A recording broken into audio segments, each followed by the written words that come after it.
I moved to Texas when I was 40 years old. I began to film this style of open fire cooking in 2020. Since then, a lot has happened. Whole picanha, cook over open fire, full tutorial right now.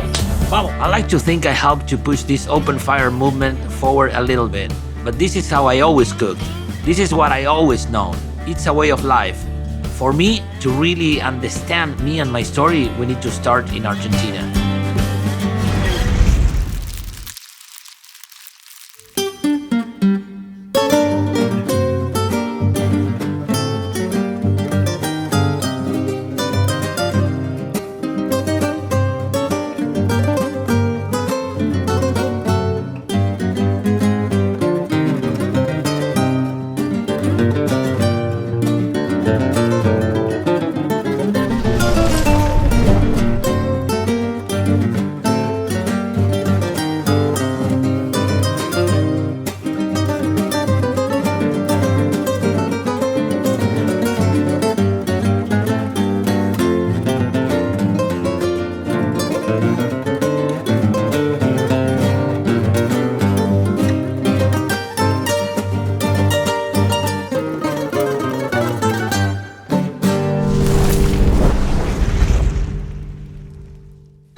I was born in 1974 in Buenos Aires, Argentina, right? In a town right next to the big city that is called San Isidro.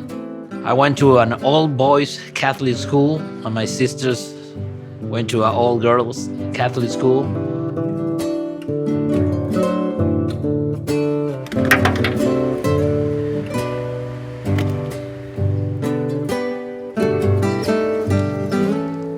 We grew up like the Latin way, right? Very family-oriented, very attached to the people there.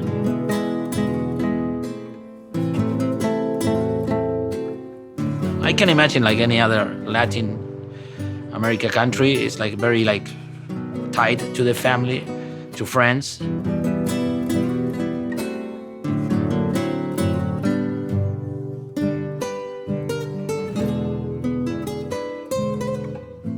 Right outside the big city is a lot of farmland. It's very flat.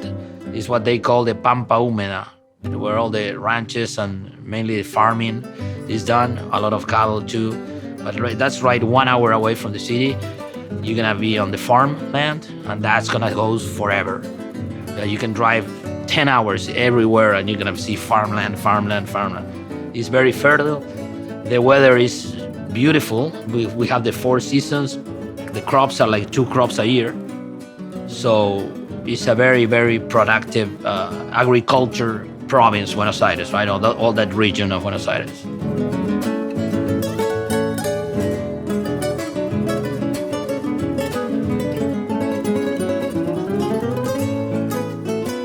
Cooking with fire is something that culture throughout the world share.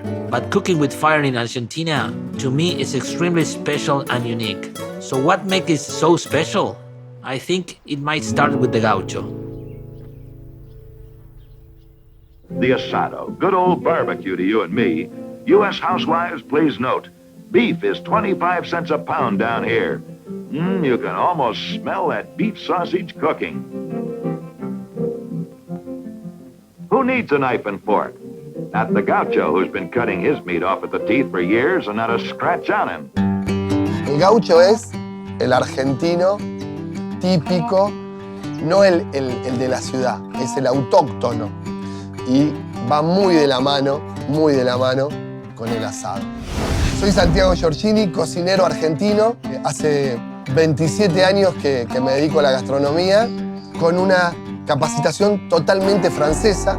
Y como argentino empecé a mezclar lo que es la gastronomía francesa, la técnica francesa, con las costumbres argentinas. One of the culinary traditions that comes from the culture of the Gauchos is using every cut of beef on the carcass. And if you ever cook a large piece of meat, it requires long, slow cooking to make them tender and delicious. The Gauchos didn't have large brazen pots while out in the ranches, but they did have plenty of wood and wide open spaces for building fires. This is how cooking beef on a parrilla and the asado was born. Es él el que carneaba históricamente y sigue carneando la carne. Y en cualquier lado, unas ramas del árbol, hace brasas con 3 ramas, arma una cruz, una pieza de carne y sale un asado único.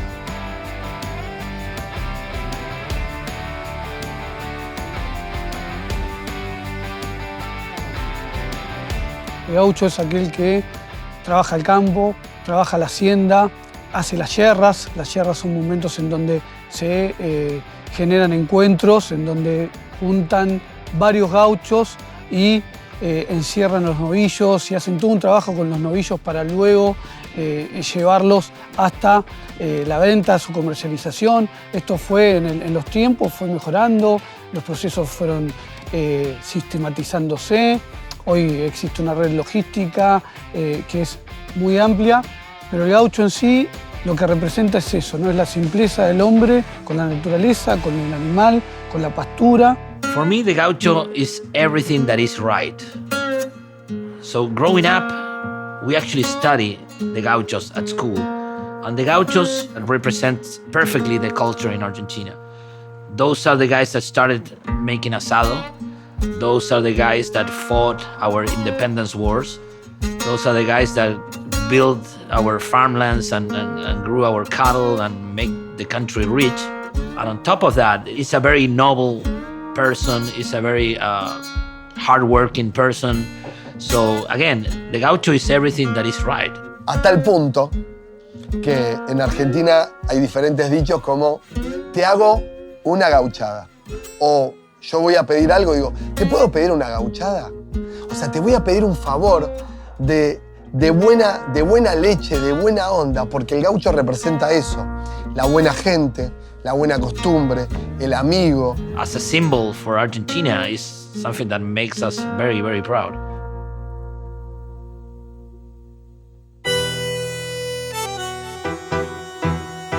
So Buenos Aires is a huge city. I think it's one of the biggest cities in the world. I think it's number 3 in America, right? I think it's right behind New York, Sao Paulo, Mexico City, and I think Buenos Aires is up there. Overall, the metro part of the city is, I think we're like 13 million people. It's a very beautiful city. It has a lot of European heritage constructions. Buenos Aires was very rich in the early 1900s, so a lot of famous architects, European architects, came to Buenos Aires and they built palaces and big buildings. The first subway in Latin America was in Buenos Aires. So, yeah, and then the city grew so much, right? We have the Rio de la Plata on the west. That's the widest river in the world. You have Uruguay, that's another country, but you can't see it. It's so wide, the river, that you can see the other coast. A lot of people compare Buenos Aires to a city like New York. It is a super cosmopolitan city, so you have a ton of people here who speak English. Buenos Aires consumes a lot of international media, so you'll find a lot of the same music, a lot of the same movies, a lot of the same cultural references. Also, like the restaurant scene, the bar scene, all of it, you could feel like you're in New York. My name is Sarah. I am from Denver, Colorado, but I live in Buenos Aires, Argentina. I have been here for a little over 5 years, and I am a content creator. These were 4 of the best surprises I discovered when I moved to Buenos Aires as a digital nomad. To start, the architecture. Buenos Aires is known as the Paris of South America, and after you get here, it's pretty clear why. Speaking of French architecture, I was also surprised to see the diversity of people here from European backgrounds. Number 3, the beauty of the country. Beyond Buenos Aires being an incredible city in itself, it's also a gateway to the 2nd largest country in South America. The affordable and amazing food. Confession, I first moved to Buenos Aires as a vegan, which I thought would be a disaster in a country known for its meat and cheese. But I discovered that there are so many innovative and trendy restaurants here. Side note, I am no longer a vegan and can confirm that the meat is also out of this world. So I'm not sure if there's other country other than US and Argentina that they have such a geographical diversity, right? Because we have rainforests and jungles in the north, in the border with Brazil. We have deserts. We have in the south we have penguins, glaciers, sea lion colonies, whales. Then we have this big pampa, the farmland. We have also the beach. Not as nice as Brazil, but it will still have a lot of kilometers of coast on the Atlantic. We have the Andes on the west, and the snow, and the ski resorts. I think that makes Argentina unique. Here's some fun facts about Argentina that are going to blow your mind. Did you know that Argentina has the highest and lowest points in the Western Hemisphere? No joke. Mount Aconcagua is the highest peak at 6,961 meters, and Laguna del Carbon reaches down to 105 meters below sea level. Plus, Argentina has the southernmost city and the largest broken waterfall in the world. And how about that despite football being basically a religion here, it's actually not the national sport? Can you guess what is? Pato. Then there's the fact that Argentina has more psychologists per capita than any other country in the world.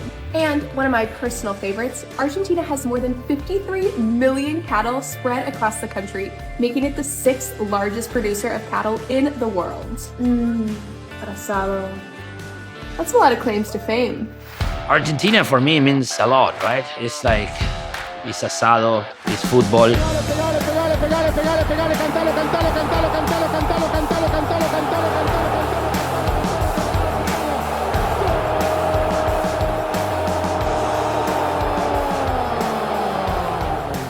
Soccer, no, football.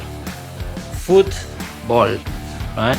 Ahí lo tiene Maradona, lo marcan dos, pisa la pelota Maradona, arranca por la derecha el genio del fútbol mundial, y dice el tercero, tercero para Borruchaga, siempre Maradona, genio,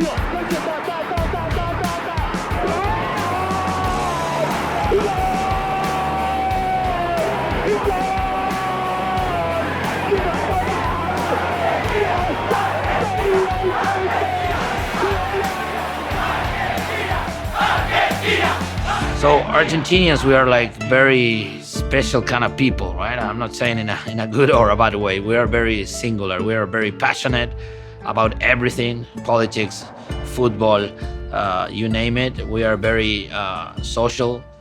We are very friendly, right? We are very loud too, right? I always laugh because the Argentine personality is very strong. It's very easy to kind of paint your stereotypical Argentine. They are very spontaneous. They are very relaxed in the sense of they don't have set times that they need to be anywhere. If they tell you that they're on their way, they're still at home taking a shower. Yep. And then the last thing I would say is that Argentines are very much community, family people. So they value taking the time to be with their loved ones, taking the time to see their friends, to go visit their grandma, to call their mom, to nurture the most important relationships in their life. And they also don't rush those special moments with people. So when they get together with their friends, it's to be there for hours, just catching up, asking how they are, talking about literally everything under the moon. I think sometimes in the US where we lose touch with the human connection and what really brings us happiness in life, which for me is people. People paired with good food. Perfecto.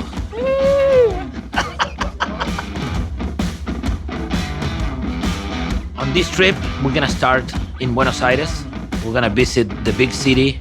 We're gonna try to go to the most restaurants that we can possibly go. Y acá tiene su tapa, señor. Bueno, le voy a entrar, porque no, Vaya. no puedo esperar.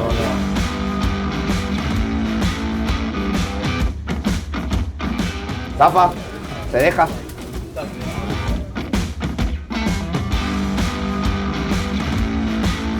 After that, we're gonna go to the wine country, that's Mendoza.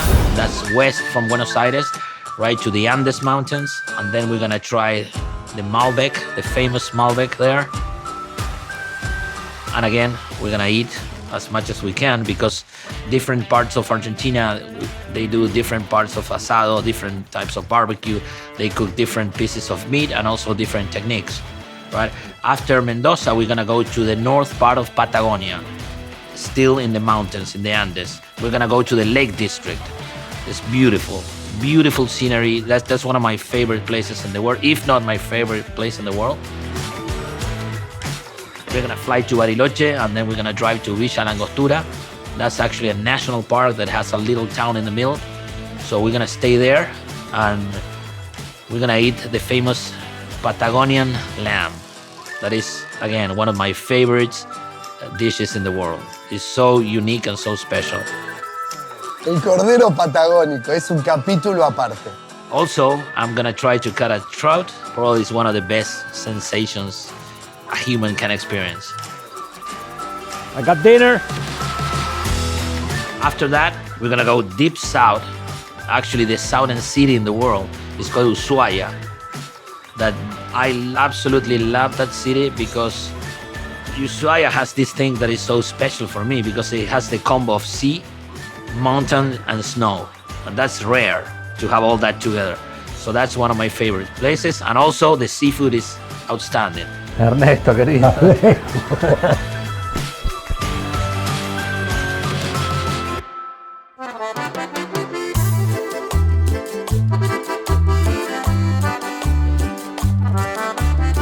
After that, we're gonna go back to Buenos Aires and we're gonna have a party. So in that party, I'm gonna do what I do in my content and in my life here in Texas. Bring the Argentinian asado with the American barbecue and combine it. This is FIRESTORM Argentina. I'm gonna show you the history, the culture, the food, the adventure, and the fire that is Argentina. Okay, let's go. Next time on FIRESTORM Argentina, we experience the asado, the culture, the technique, the meat, the fire, the way of life. We are going to teach you everything we know about Argentinian asado. Thank God. I quickly realized that asado is not just eating the food. Un asado en Argentina es reunión de amigos, de familia. Queremos comer, queremos comer, queremos comer.